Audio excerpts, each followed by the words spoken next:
বাবার কাছে বায়না করে সন্ধেবেলা দুই বোনেতে মিলে বেশ কিছু লেজের প্যাকেট নিয়ে ঢুকলো। প্যাকেটগুলো দেখে ভাবলাম আজকে এই লেজ দিয়ে ওদের মুখরোচক একটা কিছু চাট বানিয়ে দেব। সাথে সাথে ফ্রিজটা খুলে দেখে নিলাম কি কি উপকরণ আছে। তারপর একটা বড় বাটি নিয়ে এক এক করে লেজের প্যাকেটগুলো কেটে সমস্ত লেজগুলো বাটিটার মধ্যে ঢেলে ফেললাম। একটা মাঝারি সাইজের পেঁয়াজকেও মিহি করে কুচিয়ে দিয়ে দিলাম।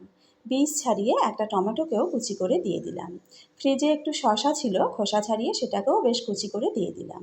সাথে দিলাম একটু ধনেপাতা কুচি। লেজের মধ্যে তো নুন থাকে, তাই আলাদা করে নুন না দিয়ে দিয়ে দিলাম হাফ চা চামচ বিট নুন। কাঁচা লঙ্কা কুচি দিলাম না, কারণ মেয়েরা ঝাল দিলে খেতে পারবে না। তাই দিলাম সামান্য একটু লঙ্কার গুঁড়ো। আর দিয়ে দিলাম এক চা চামচ চাট মশলা। সবশেষে দিলাম দু চা চামচ লেবুর রস। তারপর একটা প্লেট নিয়ে বাটির মুখটা ঢাকা দিয়ে এইভাবে ঝাঁকিয়ে নিলাম। ব্যাস তৈরি হয়ে গেল আমাদের লেজ চাট। সবার আগে আমি এক চা চামচ টেস্ট করে দেখলাম, দারুণ হয়েছে।